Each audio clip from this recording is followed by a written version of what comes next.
สวัสดีครับทุกท่านมื้อนี้ก็ถือว่าเป็นวันปิดเทอม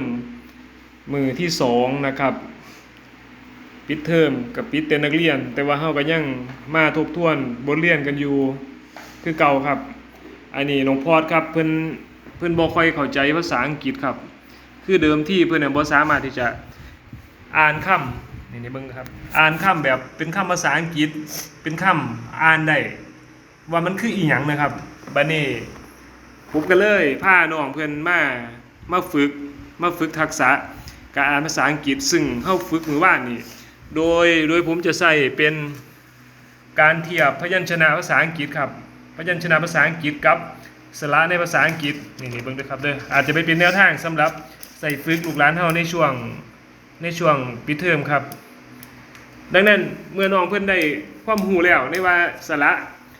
มีจักโตวนี่ครับเพิ่นเขียนไว้ว่า A E I O U อันใดเป็นคำพยัญชนะคู่แทนด้วยตัวอะไรแล้วก็พยัญชนะในภาษาอังกฤษมีหยังแหน่บัดนี้เพิ่นก็มาจับการเขียนนะครับอย่างเช่นคำว่า T S I N K นี่เฮาก็มาเบิ่งแต่ละคำว่ามันแทนตัวใดแล้วเฮามาสลับใส่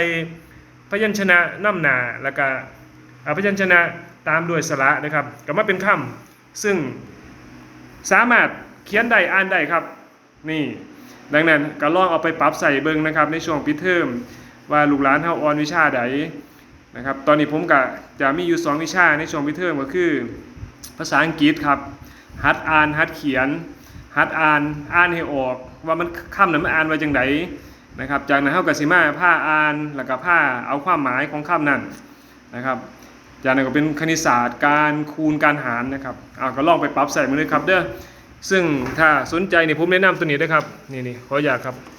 ผมเอาแบบฝึกตัวนี้มาใส่ดีครับให้เครดิตเพิ่นเลยครับแบบฝึกการอ่านและเขียนสะกดคำภาษาอังกฤษนะครับถือว่าเยี่ยมเลยครับขออนุญาตนำมาใส่ในการฝึกการอ่านการเขียนด้วยครับเด้อลองเบิ่งครับหาพ่อแม่ท่านใดมีเคล็ดลับดีๆนะครับในการติวลูกหลานเจ้าของถ้าเฮาฮู้ว่าเพิ่นอ่อนวิชาใดเฮาก็ลองเบิ่งครับเพื่อที่จะเสริมทักษะเพิ่นไปเพราะว่าถ้าเขาบ่มีวิธีการคิดหรือทักษะในการคิดเขาก็จะบ่สามารถจะอ่านได้เขียนได้เลยครับแล้วก็ส่งผลต่อ